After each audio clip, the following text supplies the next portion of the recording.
はじめまして、つるみさん。はじめまし今日、て。今日は YouTube にお招きありがとうございます。出身どこですか？アメリカ出身です。つるみさんは山梨で生まれたんですが、熊本で育ちました。熊本行ったことあります。ああ、そうですか。どうでしはい。たか？自然が綺麗でした。何か食べましたか？トウモロコシ食べました。道うん。で売ってました。はい、美味しかった美味しですか？かったです。はい、美味しかったです。熊本以外でもたくさんの場所行きました。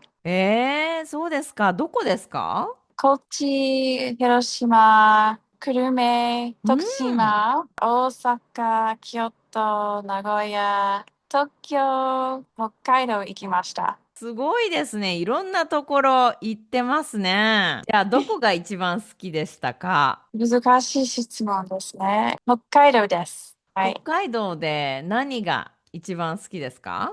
登別のだって時代村が一番好きです。楽しそうですね。楽しかったです。質問してもいいですか？はい、もちろんです。どうぞ。熊本でお気に入りの思い出は何ですか？熊本のうちのおじいちゃん。あー今日は鶴見さんにお会いできてよかっうん。たです。ありがとうございます。こちらこそ。Alright, well done, Lori さん。So, by the way, Lori さん, good job today talking to camera in Japanese. How did you feel?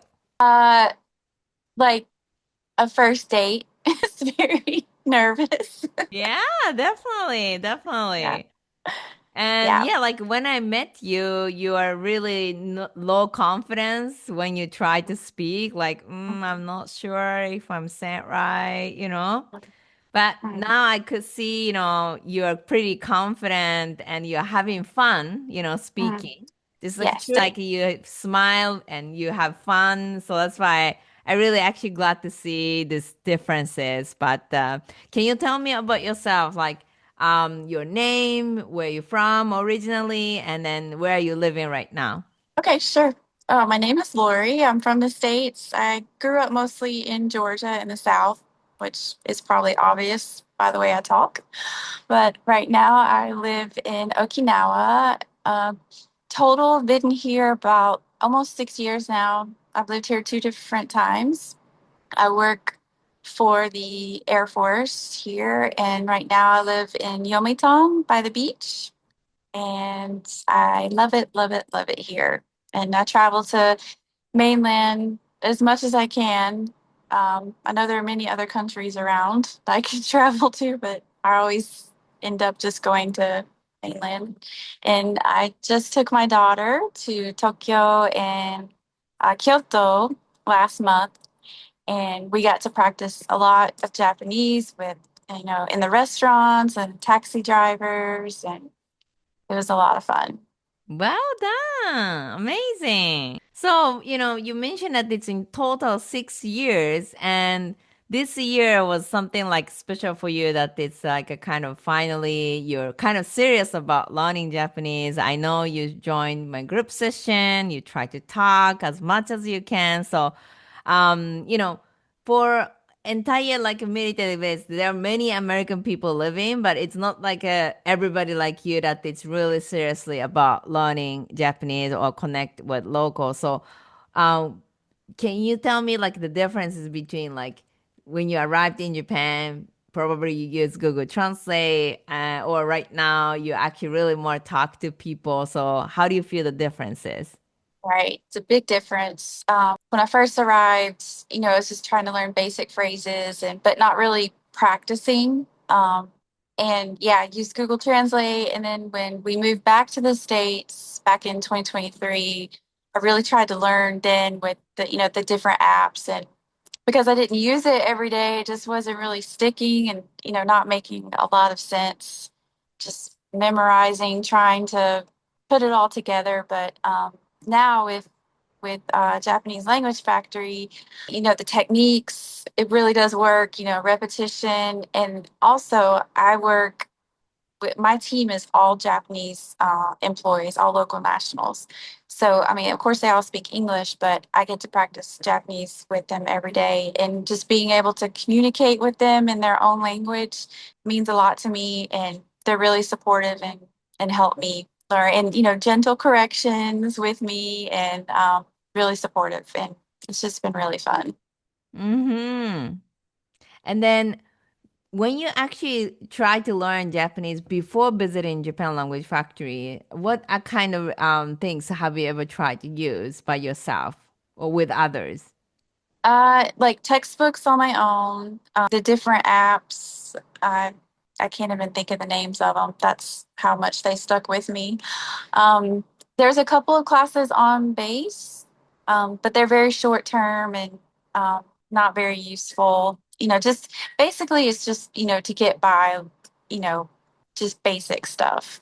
But I really want to be able to have those more in-depth conversations with my coworkers and my friends.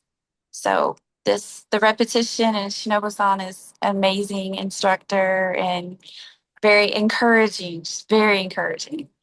And just the repetition and practice and not being afraid to just speak and practice. And it's it's a great technique. And I know it sounds so simple, just talking, but it really does work.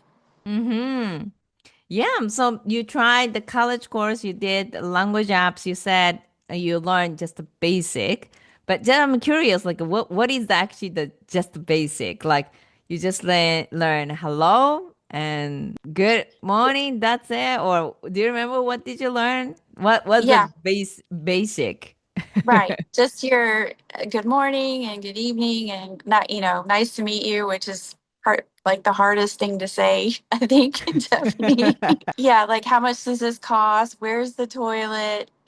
Things like that, which are definitely useful, but you know, if you want more engagement, you got to learn more than just those phrases. Mm-hmm, mm-hmm.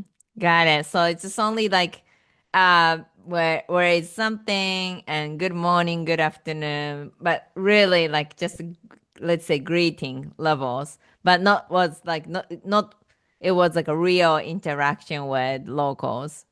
Right. And then what was that mean to you like this year? Like why did you decide to like kind of step forward and really learn seriously, especially this year? So my current job, I work, with all local nationals, and we deal a lot with the government of Japan, and they visit our office a lot. And I really wanted to be able to have, even if it's just, low level conversations, but I really wanted to be able to interact with them, especially, April 1st, there's the changeover in staffing with all the government office jobs. So I really wanted to be able to have like a more formal introduction and be able to talk a little bit about myself and be able to ask some questions as well. Amazing. And then everybody actually feel this kind of fear of maybe making mistake and just try to talk to native. Kind of fun, exciting, but also kind of scary. Maybe what if like I'm saying something so totally stupid or totally like unnatural, wrong. So how did you overcome this fear of like making mistake or trying to talk to a people? Because I remember when I met you, like kind of really self-conscious about like kind of, am I saying something right? Am I saying something like super like not make sense? Or how did you actually overcome? So I think I took the mentality that a lot of Japanese have when it comes to like, learning and speaking. Like I know a lot of my friends are really self-conscious about speaking English and they fear making the mistakes. So I kind of took that mentality on, like, oh, well, if they're so worried about speaking English, then I probably should be very worried about speaking Japanese and not making mistakes. But just having nice people surround me in the workplace, and then my daughter, she learned a lot of Japanese when she was in school, and when we travel, just practice, just talk to the guy at the restaurant or talk to the taxi driver and just see how it goes. And I have not had one negative encounter. Like everybody is just so happy to hear that, you're speaking Japanese that you're trying to learn, and it's just been really fun. Amazing. And then what do you think? Right now, it's technology is developed a lot, and some people just, more use more Google Translate and more AI. And but on the other hand, it's like you actually trying to learn and trying to talk without any kind of language apps or device. So how do you feel the differences between when you had a communication with Google Translate or now you're trying to talk? What's the differences? I don't really like Google Translate. I've figured out that if you don't put the sentence in the order that Japanese language is, it's going to come out all crazy anyway. And I'm very old fashioned, and I don't really like any of the AI and super technological things. I'm very old school, so this is perfect for me. Amazing, amazing. And then can you share with us even the one story like when you feel like that's something rewarded by, after a lot of practice and you said it's a repetition, but you have I'm sure you had like kind of good moment that wow, like I'm speaking or like people maybe either, tell you that wow, like you speak Japanese or something. Did you had that moment? Actually, yeah, after our last trip, I was getting a manicure and I was talking to the lady, and I usually when you're at the salon, there's like no conversation or it's very minimal. So I started speaking in Japanese, and she was like, wow, we just had a nice conversation, and she was very, she spoke very slowly with me, and just really would try to keep the conversation going. And she said that my Japanese was good. And she said, she had only been speaking English for a little while, and her English was amazing. So um, it was fun, just helping her with English, and she was helping me also. And it's like, wow, this is what it's all about, just chatting and practicing and being patient with one another.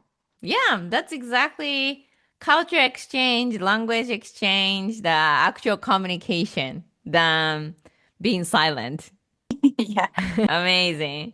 All right. And then, one request for, other, people who work in the US military.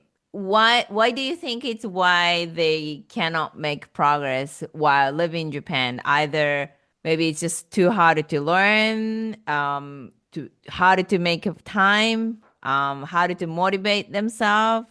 They have like bad experience in the past that they couldn't learn other language.